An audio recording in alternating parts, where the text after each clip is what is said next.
Le secret de la prière pour demander au Père au nom de Jésus. Et ce jour-là, vous ne me demanderez rien. En vérité, je vous le dis, tout ce que vous demanderez au Père en mon nom, il te le donnera.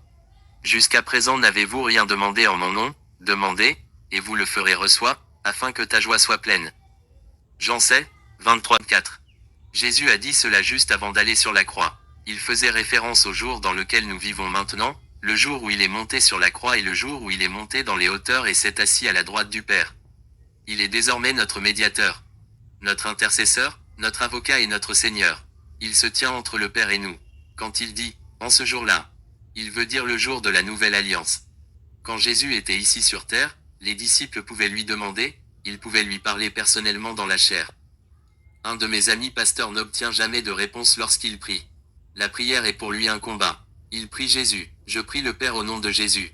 J'ai prié de cette façon pendant plus de 50 ans et j'ai obtenu tout ce que j'avais demandé. En général, je le reçois immédiatement. Cependant, dans le cas de l'argent, cela prend parfois quelques jours car il doit arriver par différents canaux. Si cet ami me demandait de prier pour ses finances, alors lui et moi devrions être d'accord sur ce point. Mais sa volonté pourrait bloquer ma volonté et ma foi, car nous avons autorité sur les démons et les mauvais esprits, mais nous n'avons pas d'autorité sur les esprits humains. Si nous avions autorité sur les esprits humains, alors nous pourrions sauver tout le monde. Dans le livre de John G. Lake, Sermon on Dominion over Démons, Maladie et Mort, raconte-t-il avoir prié pour un homme qui souffrait de diabète sucré. Ils se sont agenouillés pour prier, quand soudain Lake a demandé à l'homme ce qu'étaient ces $5000 qui revenaient sans cesse devant lui. L'homme a répondu que son frère et lui avaient fait des affaires et que son frère était décédé. Sa belle-sœur voulait qu'il liquide l'entreprise, ce qu'il a fait. Mais il avait gardé $5000 pour lui parce qu'il estimait qu'il le méritait, même si c'était en fait son argent. Il a dit à Lake qu'il avait plus de $5000 en banque, après quoi Lake lui a dit d'émettre un chèque de $5000, puis il prierait pour lui. L'homme a rédigé le chèque, s'est dirigé vers la boîte aux lettres et l'a envoyé à sa belle-sœur. À son retour, il était guéri. Parfois, de telles choses annulent les effets de la prière. Quelqu'un peut dire qu'il croit Jean 7, 23-4, mais... Ne dites pas « mais », car il n'y a pas de « mais » dans ce verset. Quelqu'un dit qu'il croit à cette écriture, si. Il n'y a pas de « si » dans ce verset, alors ne dites pas « si ». Prenez simplement Jésus au mot. Jésus dit dans Jean 16, 4, « Jusqu'à présent, vous n'avez rien demandé en mon nom. » Jusqu'à présent, personne n'avait jamais rien demandé en son nom parce qu'il était sur terre. Prier au nom de Jésus ne servait à rien jusqu'à ce qu'il commence son intercession médiatrice à la droite de Jésus, le Père. Demandez, et vous recevrez, afin que votre joie soit pleine. V. 24. Votre joie ne peut pas être pleine si vos besoins ne sont pas satisfaits. Votre joie ne peut pas être pleine si vous ne pouvez pas payer votre loyer ou vos factures. Vous ne pouvez pas être plein de joie si vos enfants sont malades. Nous célébrions une messe et le téléphone sonna vers 6 heures du soir. C'était ma belle-mère qui s'occupait de nos enfants et elle a dit que mon fils Ken avait les oreillons. Il avait été malade tout l'après-midi. Elle a donc mis Ken au téléphone et il a dit qu'il avait dit à sa grand-mère d'appeler parce qu'il savait que je prierais Dieu et que Dieu le guérirait. Lorsque Ken a raccroché, nous avons prié. Elle nous a dit plus tard qu'il s'était allongé et s'était endormi.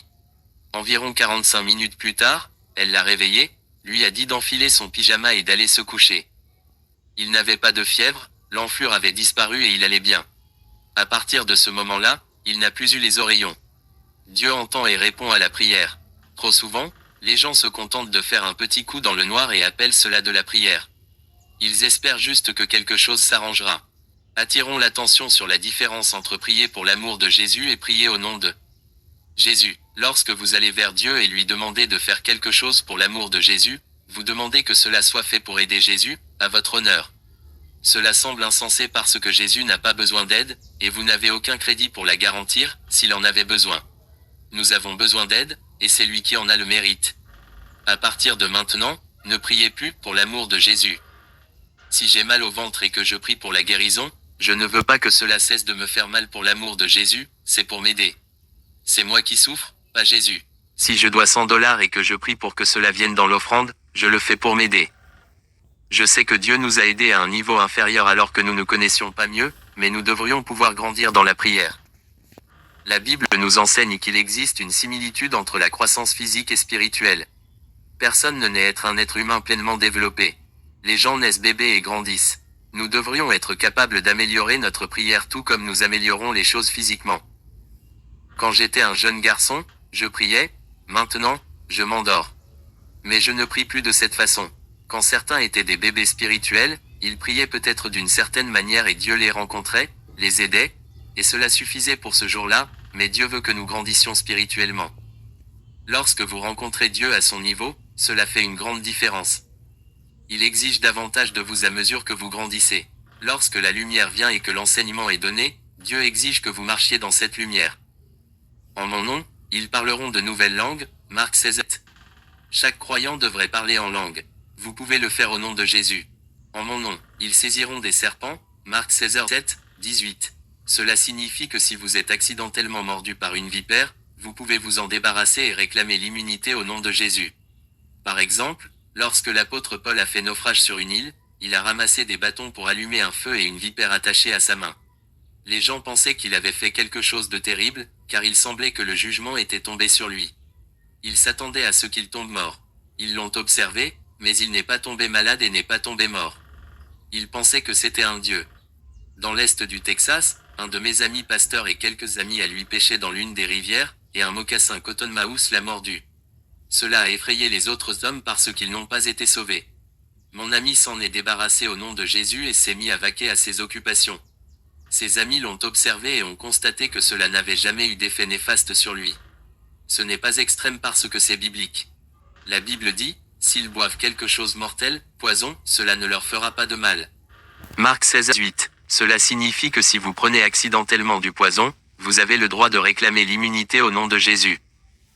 Il y a quelques années, le surintendant des assemblées de Dieu du district du Texas a raconté cette histoire à un groupe de ministres. Il y a de nombreuses années, le district du Texas a tenu une assemblée à Corpus Christi, au Texas. Les ministres n'avaient pas beaucoup d'argent pour séjourner dans de bons hôtels, ils occupaient donc un hôtel de 3e ordre. L'hôtel n'avait pas d'eau courante, mais il y avait un pichet d'eau dans la chambre. Tous les ministres avaient pris leur repas ensemble dans une tente cuisine. Après avoir fini de manger, certains d'entre eux ont commencé à tomber malades. Finalement, environ 20 ou 30 d'entre eux tombèrent gravement malades, alors ils commencèrent à prier les uns pour les autres. Pendant qu'ils priaient, quelqu'un a eu une révélation selon laquelle l'eau de l'hôtel était empoisonnée, alors ils ont dit au reste du groupe de ne plus la boire. Tout le monde a été guéri. Ensuite, ils ont transporté l'eau restante vers une station navale voisine et l'ont fait analyser. Les officiers chargés de l'examen leur dirent qu'il y avait suffisamment de poison dans cette eau pour tuer un régiment d'hommes. Quelqu'un avait essayé de faire une blague cruelle à ses ministres parce que tout le monde savait que ce groupe croyait au miracle et à la guérison. Aucun membre du groupe n'avait besoin d'aide médicale. Ils avaient le droit de revendiquer l'immunité au nom de Jésus parce qu'ils avaient été accidentellement empoisonnés.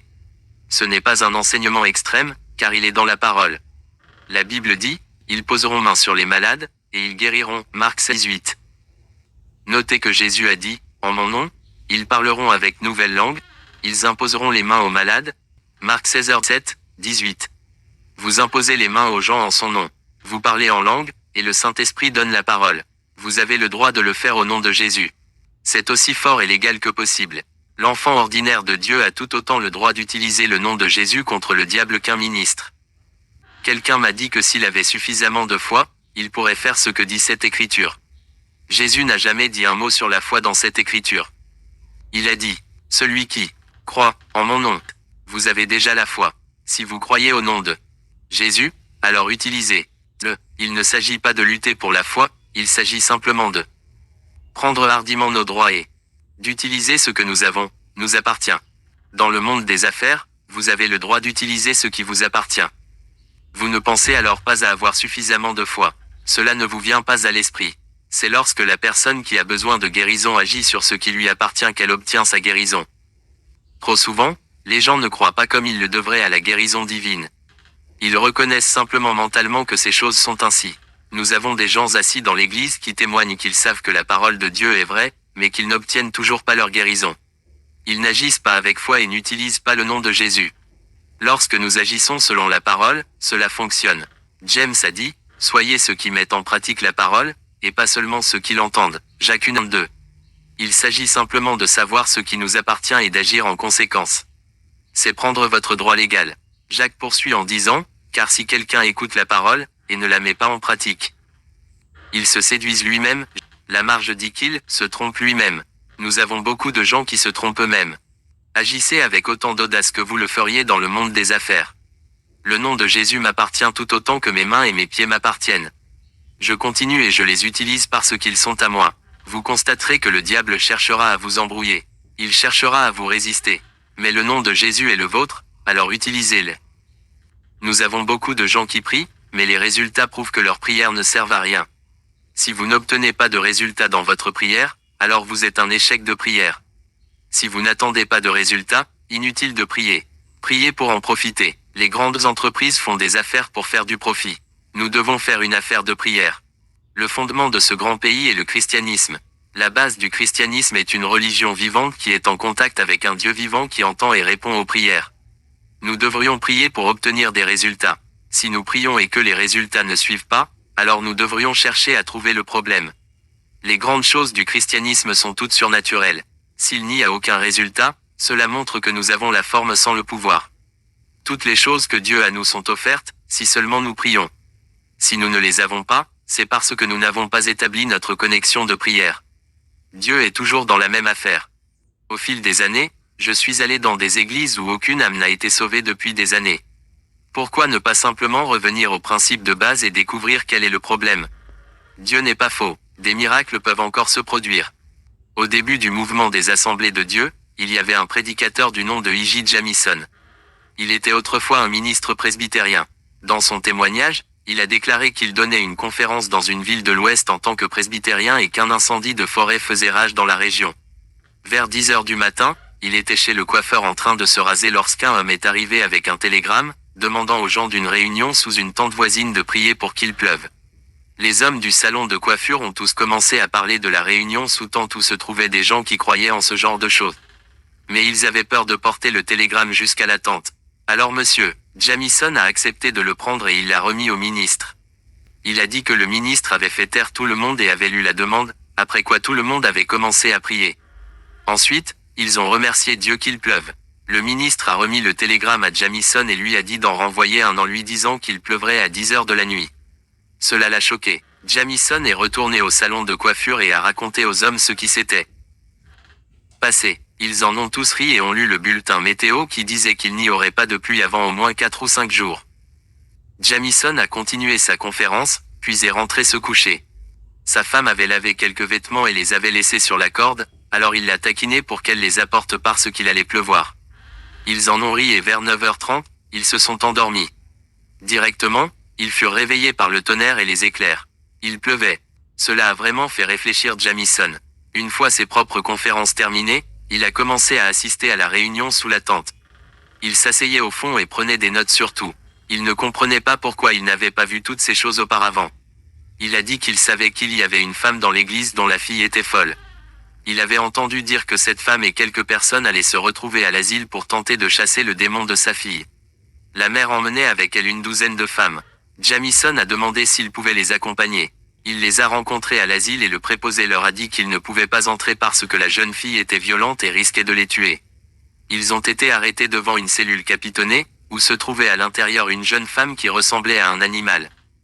Elle sifflait et crachait, ses yeux étaient flamboyants.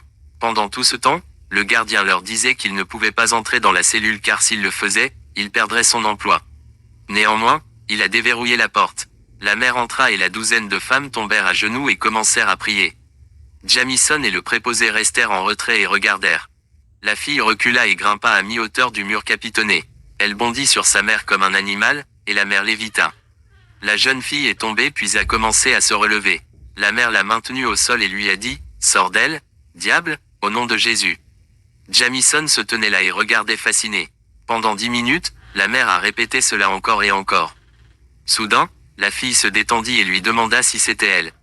Elle passa ses bras autour du cou de sa mère, la serra dans ses bras et l'embrassa.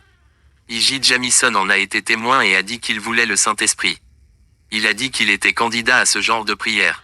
Cette mère a cru et elle a reçu ce qu'elle voulait.